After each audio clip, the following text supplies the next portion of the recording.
Hello and welcome to It's Your Business with Mario Toneguzzi on Megapix Media. Joining me today is Paula Allen, who is Global Leader, Research and Total Well-Being for Morneau Shepell. Thanks for joining us today, A Paula. pleasure to be here.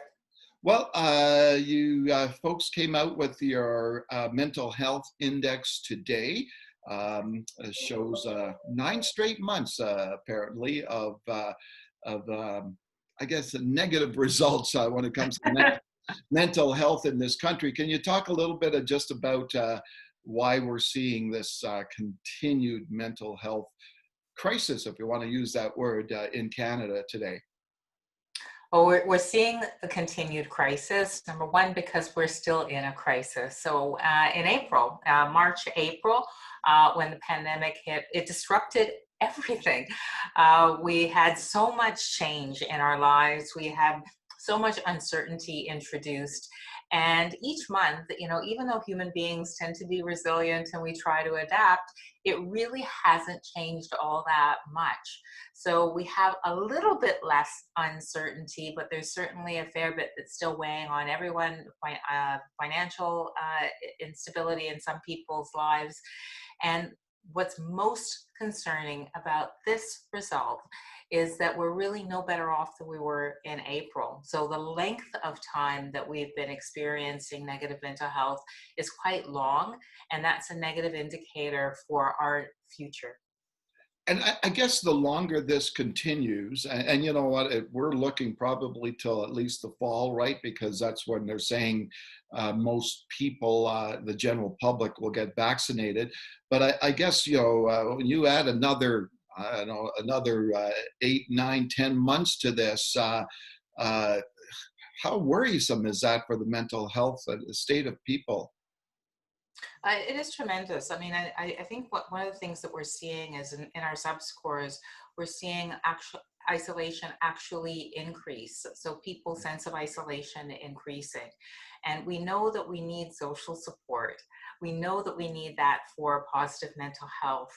And we also know that isolation was an issue in our society even before the pandemic. And this is one of the things that has just been accelerated.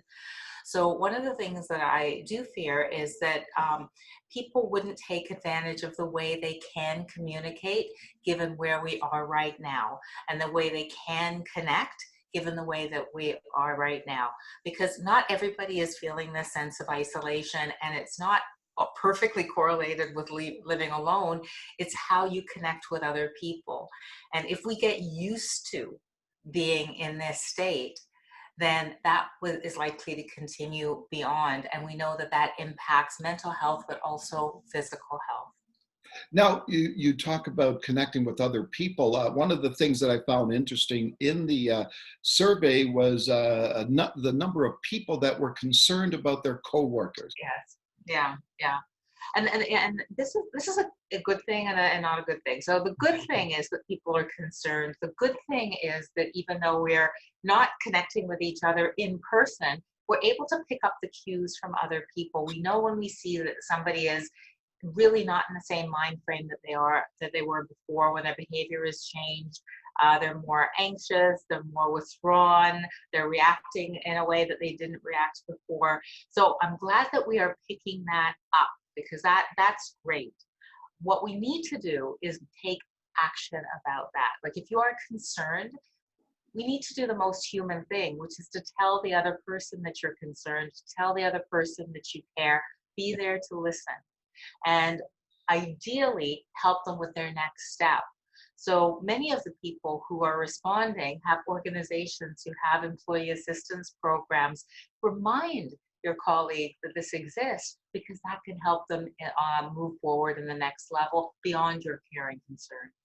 Now, here's something that I found disturbing. 46% of people had not used their vacation time for 2020. Like, to me, that seems insane. You know what I think what's happening is, we have a certain view of many things. We have a certain view of how vacation should be used. We take it, we travel, we go to cottages, we do a number of things that we're not able to do now. But the real purpose of vacation is for us to unwind, for us to use our minds in a different way, for us to just sort of restore ourselves, do things that energize us, and then we go back to work in a better place. And that doesn't always mean travel. So I do think in every kind of change situation, we have to play the ball where it lay. We might not be able to have that same pattern we did before, but we can still get what we need. And also, this pandemic has really showed us the need for flexibility and really personalized solutions. And for some, it might not be the 1 week or the 2 week. That's great. And if you need to take that, but a lot of people have extra vacation time where perhaps that extra week isn't the best way. Perhaps it's downshifting a little bit and working part-time for a period of time to allow you to organize your life and deal with children or whatever. And that still can be fairly restorative. Okay, super.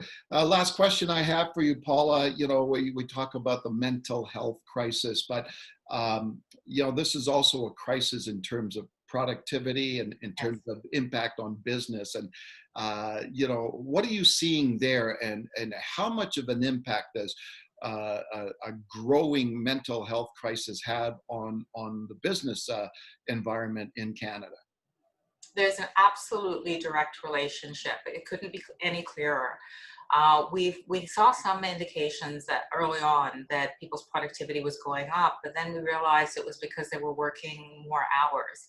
Mhm. If you look at people's productivity within an hour, it has definitely and clearly gone down. And we even tested why. And it is because people are feeling distracted. It's because people are feeling anxious. It's because your focus can't be the way it was before. So this is the clearest call to action for employers and organizations around how important it is to support mental health as a key part of their business priority and a key part of their business productivity plan. So we're going to see costs go up as people, perhaps don't get through this in the most positive way, and health and disability costs show up. We are going to see the impact if individuals don't have the support in terms of productivity, and that links to business success. So what the good news, however, is that we also have data that when organizations do put mental health front and center, support their employees, provide training, provide resources, remind people of those resources regularly, the mental health and well-being of those individuals, as well as their productivity, is not compromised. It's quite close to the way it was before the pandemic. Okay, great then. Thanks for joining us today, Paula. It is a pleasure. Thank you for having me. Okay, that was Paula Allen, who is Global Leader, Research and Total Wellbeing for Morneau Shepell. This has been It's Your Business with Mario Toneguzzi. Thanks for joining us today.